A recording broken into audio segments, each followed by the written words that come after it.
Bismillahirrahmanirrahim. Əziz müsəlmanlar, yenə təəssüf hissi ilə hamınıza bildirmək istəyirəm ki, bəzi müsəlmanlar hələ də bir-birindən salamı kəsməyə davam edir.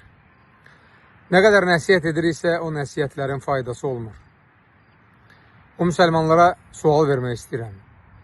Quran-ı Kərimdə bircə dənə ayə olsa, varmı ki, desin ki, Allah Subhanahu taala bir-birinizdən illərlə salamı kəsin? Elə bir hədis varmı ki, Peyğəmbər sallallahu aleyhi ve sellem desin ki, bir-birinizdən illərlə salamı kəsin? Əlbəttə ki, yox. Biz bildiyimiz odur ki, Peyğəmbər sallallahu aleyhi ve sellem 3 gündən artıq müsəlmandan salamı kəsməyini qadağan edib. Bu bilirsiniz nədir? Bu qiyamətin əlamətlərindən biridir. Rasulullah sallallahu aleyhi ve sellem səhih hədisdə deyir ki, vaxt gələcək aldanma illəri olacaq. Qiyamətə yaxın aldanma illəri. O illərdə doğru danışana inanmayacaqlar, yalancıya inanacaqlar.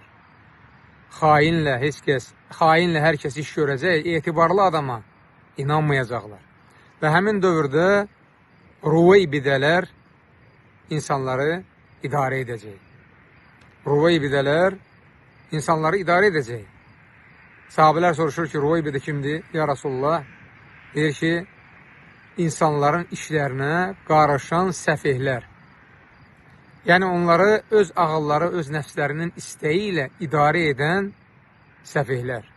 Ruveybədənin hərfi tərcüməsi çoban deməkdir. Yəni, qoyun otaran çoban. Lakin burada qoyun otaran çoban həqiqi mənada qəsd edilmir.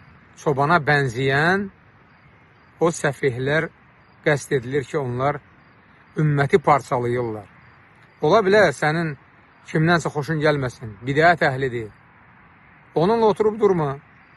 Onunla xasiyyətin uyğun gəlmir, ondan uzaq dur. Lakin müsəlmanın müsəlman üzərində olan haqqı var. Salam verdikdə salamını almaq vacibdir.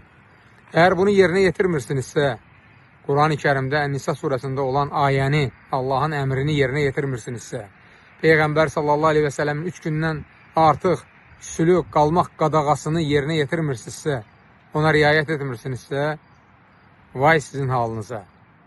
Daha çox vay sizi öyrədən Ruveybidələrin halına. Amma biz hər bir halda, hər zaman o Ruveybidələrə və onların əl-altılarına Allahdan hidayət diləmişik. Yenə də hidayət diləyirik. Allah onlara hidayət versin.